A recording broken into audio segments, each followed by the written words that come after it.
Hello good morning friend, my self doctor H D Tiwari, आपका मेरे channel में welcome, स्वागत है. Willkommen Sie bitte. Heute ist meine 9. Vorlesung. Today is my 9th lecture. हम लोग German for everyone की बात कर रहे थे, gesprochen Deutsch. तो आज हम पंक्चुएशन की बात करेंगे. 1,9 पंक्चुएशन. जिस प्रकार से इंग्लिश में पंक्चुएशन सेंटेंस लिखने में, फ्रेजेस लिखने में, स्टोरी लिखने में, टेक्स्ट लिखने में हमें पंक्चुएशन की आवश्यकता होती है, और उसी प्रकार से जर्मन में भी हमें पंक्चुएशन की जरूरत पड़ती है. So what is the difference between the German punctuation and English punctuation? My course is English to German with Hindi phonetics. तो पहले मैं आपको इंग्लिश में बताऊंगा, देन जर्मन में, then supported by the Hindi phonetics. So punctuation को अगर हम पंक्चुएशन बोलें तो punctuation, the term punctuation in English, punctuation is derived from the Greek word punctum. Punctum mean, punctum is the singular and पुंक्टा is the plural. What is the meaning of the punctum and puncta? Basically its meaning is the period, time. तो जो हम time लेते हैं बोलने में और बात करने में, लिखने में, राइटिंग में, तो उसमें जो टाइम जो लगता है वही पंक्चुएशन कहलाता है. तो अब वो टाइम हम किस तरह से हम अपने टेक्स्ट फ्रेजेस को एम्फेसाइज करते हैं ताकि उसका एक सेंस हो और सेंसफुल, मीनिंगफुल उसका रिजल्ट निकले. तो punctuation is derived from the Greek root punctum is the singular, in puncta is the plural, means a period of time. In German the punctuation is called डी इंटरपुंक्शन. डी means the, जैसे हम the लगाते हैं, the punctuation for example, डी इंटरपुंक्शन. And ऑर्डर, ऑर्डर मीन्स और, ऑर्डर जैसे हम और बोलते हैं, अथवा ऑर्डर मीन्स और. डिसेटिस्फैक्शन, डिसेटिस्फैक्शन मीन्स पंक्चुएशन. अब पंक्चुएशन अगर जर्मन में हम बात करें, डिसेटिस्फैक्शन, अब आपको लंबा लग रहा होगा word, this is not a big, लंबा नहीं है, बड़ा नहीं है. सेट्स मीन्स हो गया सिंपली सेंटेंस. साइसन means, in the previous lecture I have already told to you, साइसन, साइसन मीन मार्क्स, सिंबल्स, कैरेक्टर्स. तो सेटिस्फैक्शन मीन्स सेंटेंस, जेट मीन्स सेंटेंस, साइसन मीन्स मार्क, सिंबल्स और चिन्ह मीन्स. ठीक है. तो अब इंग्लिश में अगर हम बात करते हैं, इंग्लिश लिटरेचर में बेसिकली 14 प्रकार के पंक्चुएशन, मार्क्स, विराम चिन्हों की जरूरत पड़ती है. इसी प्रकार से जर्मन में किस तरह से वेरी करते हैं, इसके आज हम बात करेंगे. इंग्लिश की अगर हम बात करते हैं, my course English to German with Hindi phonetics, जैसे पहले बताया मैंने आपको. यहां पर आप देखेंगे कोई सेंटेंस खत्म हुआ, this is the full stop. सभी लोग जानते हैं फुल स्टॉप की जरूरत कहां पर पड़ती है, जहां पर कोई स्टेटमेंट, कोटेशन, बात कोई खत्म हो जाती है तो वहां पर हम फुल स्टॉप लगाते हैं. ठीक है. Full stop is called also period in English. In German it is called डेर पुंक्ट. डेर, डी, डास आप देखेंगे इनमें, तो ये बेसिकली क्या है, द का रिप्रेजेंट करते हैं, डेफिनेट आर्टिकल्स. ठीक है. तो डेर पुंक्ट मीन्स द फुल स्टॉप. पुंक्ट, DER PUNKT, पुंक्ट, डेर पुंक्ट मीन्स फुल स्टॉप. जर्मन में डेर पुंक्ट बोलते हैं फुल स्टॉप को. Next colon, COLON in English. Colon is colon. ठीक है. इस प्रकार का इसका सिंबल होता है कोलन. डेर डोपल पुंक्ट, डेर डोपल पुंक्ट, डोपल मीन्स दो, एक दो, डोपल पुंक्ट मीन्स फुल स्टॉप, डोपल पुंक्ट. ठीक है. कोलन हो गया. Next semi colon. Semi colon का सिंबल आप देखेंगे यहां पे, ऊपर फुल स्टॉप है, नीचे टेस्ट करके इस तरह से बनाया semi colon. German it is called der semi colon. Semi colon हमने इसलिए बोला क्योंकि एस के बाद, जैसे हमने पहले बताया था, एस के बाद अगर कोई वाउल होता है उसका इमीडिएट वाउल आ जाता है, तुरंत वाउल का इस्तेमाल होता है, तो एस का उच्चारण एस ना होके जो से किया जाता है. सेमी कॉलन, दास सेमी कॉलन. नेक्स्ट एपोस्ट्रोफियस. इंग्लिश में एपोस्ट्रोफी एस पॉसेसिव फॉर्म के लिए हम लोग यूज करते हैं. My father's name, my brother's name, like this. In German this is called डेर अपोस्ट्रोफ. देखिए अब यहाँ पे ई हट गया, देखिए और फोनेटिक्स चेंज हो गया. मैंने पहले भी बताया था, pronunciation is the soul of language. उच्चारण ही भाषा की आत्मा है. अगर उच्चारण का हम ध्यान नहीं रखेंगे तो हम एक जोक बन जाएंगे. तो please keep in mind, here is called apostrophe, apostrophe, here is called डेर अपोस्ट्रोफ, अपोस्ट्रोफ, अपोस्ट्रोफ. Next question mark. Question mark is called das Fragezeichen. फ्रागे मीन्स क्वेश्चन, साइशन जैसे यहां पर बताया, सेट साइशन, साइशन means mark, Fragezeichen means question mark, फ्रागे means question. Next exclamation mark. विस्मयादिबोधक चिन्ह जिसको हम बोलते हैं हिंदी में। डास ऑस्ट्रुफेजाइसन, ऑस्ट्रुफेजाइसन, जाइसन जहां पर लगा है उसका मीन्स मार्क से मतलब है, चिन्ह से मतलब। नेक्स्ट कोमा, कोमा इंग्लिश डास कोमा। देखिए अब यहाँ पर सी की जगह के का उच्चारण उच्च हो गया, तो यहाँ पर अगर हम इसको इंग्लिश फोनेटिक्स के हिसाब से पढ़ेंगे COMMA, और यहाँ पर अगर हम इसको पढ़ेंगे डास कोमा, DAS KOMM कोमा, डास कोमा। तो ये ध्यान रखना है हमें, हम 3 भाषाओं को साथ लेके चल रहे हैं, हिंदी, इंग्लिश एंड जर्मन। तो at the same time we are speaking 3 languages, so please keep in mind pronunciation का ध्यान रखें और राइटिंग का ध्यान रखें कि कैसे कैसे प्रोनाउंसिएशन चेंज हो रहा है और वर्ड चेंज हो, लेटर्स चेंज हो रहे हैं। जैसे यहाँ पर सी की जगह के का इस्तेमाल किया गया, उच्चारण भी चेंज हुआ है, प्रोनाउंसिएशन भी चेंज हुआ है। Next 7, 8 quotation mark, quotation mark inverted comma जिसको हम बोलते हैं, या हिंदी में उदाहरण चिन्ह हम बोलते हैं, उदाहरण चिन्ह। डी ऑस्फ्यूरुंगसालन,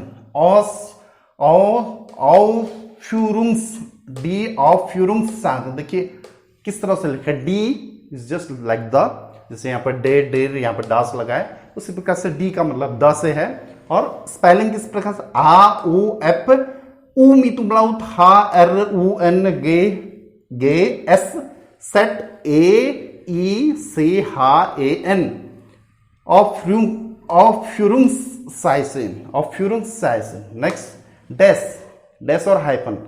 डैश पहला है 9th, डैश इंग्लिश में भी आपने डैश सुना होगा, हाइफन भी सुना होगा। डैश को बोलते हैं डेर स्ट्रीश, स्ट्रीश, डेर स्ट्रीश मीन्स द डैश।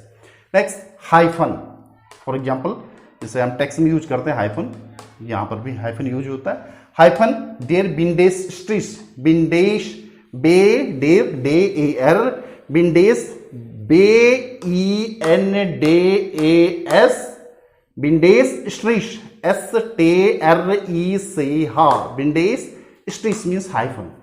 अभी देखिए डैश और hyphen these are almost similar, appearance is the same, so how we will differentiate, किस तरह से हम इनको आइडेंटिफाई करेंगे कि ये डैश है या हाइफन है, I will tell you later on. Next parenthesis, bracket, round bracket, round bracket हम यूज करते हैं टेक्स्ट में, राइटिंग में। तो राउंड ब्रैकेट को किस तरह से प्रोनाउंस करते हैं, डी रूंडे क्लामार्न, डी रूंडे क्लेमार्न मीन्स राउंड ब्रैकेट और पैरेंथेसिस। नेक्स्ट स्क्वायर ब्रैकेट, ये भी ब्रैकेट है, टेक्स्ट में हम यूज करते हैं, ये काइंड ऑफ पंक्चुएशन मार्क, ठीक है। ब्रैकेट डी एकीगे क्लेमान, एकीगे क्लेमान मीन्स ब्रैकेट, स्क्वायर ब्रैकेट।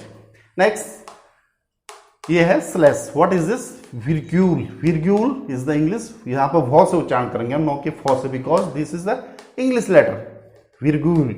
और स्लैश, स्लैश डी स्वैगस्ट्रीस, स्वैगस्ट्रीस, डे ए एर एस से हा एर उमलाउट गे एस टे एर ई से हा।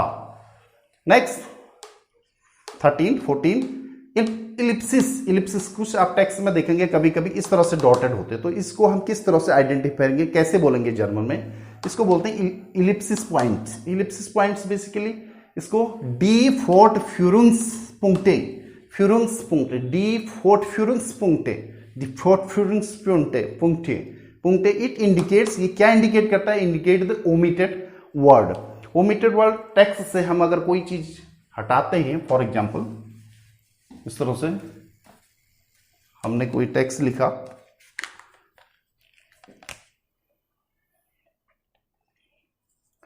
स्टेटमेंट, स्टेटमेंट उसके बाद डॉट डॉट डॉट करते, तो this is called ellipsis, means it represent, indicate to the omitted word, something we have miss और omitted from this sentence or the text. This is called ellipsis. So now what is, these are like in English there are 14 punctuation marks, in the German these are also 14 punctuation marks, they are used in the text. And now what is the confusion in these punctuation marks, इसमें confusion कहाँ पे है हमें, एक तो हमें dash और hyphen में, डैश और हाइफन में अगर हम देखें दोनों एक जैसे ही, तो हम इसको कैसे डिस्टिंग्विश करेंगे और ये कितने प्रकार के होते हैं इसको हम समझेंगे थोड़ा सा। पंक्चुएशन, सबसे पहले हम बात करेंगे hyphen, hyphen, hyphen, this is dash, dash.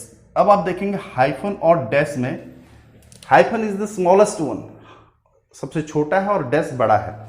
अब डैश की अगर हम बात करते हैं, डैश भी दो प्रकार के होते हैं टेक्स्ट में। अगर आप देखेंगे, first one is the en dash, second one is the em dash, en dash, en dash, em dash, दो प्रकार के डैशेस हमें देखने को मिलते हैं टेक्स्ट में। अब हाइफन जो है, हाइफन डैश से छोटा होता है। इसकी हाइफन, पहले hyphen, then en dash, then em dash. तो हाइफन सबसे छोटा होता है और डैश जो होता है वो बड़ा होता है, हाइफन से बड़ा होता है। बट डैश भी दो प्रकार के होते हैं, एक एन डैश होता है, एक एम डैश होता है। एन डैश का मतलब होता है जितना इसकी विड्थ है एन की, उतना ही इसकी भी लेंथ होगी। और एम डैश का मतलब है एम की जितनी विड्थ होगी उतना ही एम डैश की लेंथ होगी। तो ये और ये इसमें थोड़ा सा लिटिल बिट डिफरेंस होगा, लेंथ में ज़्यादा नहीं होगा। तो सबसे पहले smallest, hyphen is the smallest one, then em dash, then em dash, en dash and em dash. तो ये कहने का मतलब है। अब इनका इस्तेमाल कहाँ पे होता है? Dash is used for a range of the numbers, like कोई नंबर हमने रेंज लिखा 2019, 2000, तो इसमें जो हुआ डैश का इस्तेमाल हुआ, ना कि हाइफन का। हाइफन का इस्तेमाल जो है use to join words to make a compound words. For example well being, well being आप देखेंगे, well being, up to date, day to day, इसमें जो यूज हुआ है वो हाइफन का यूज हुआ है।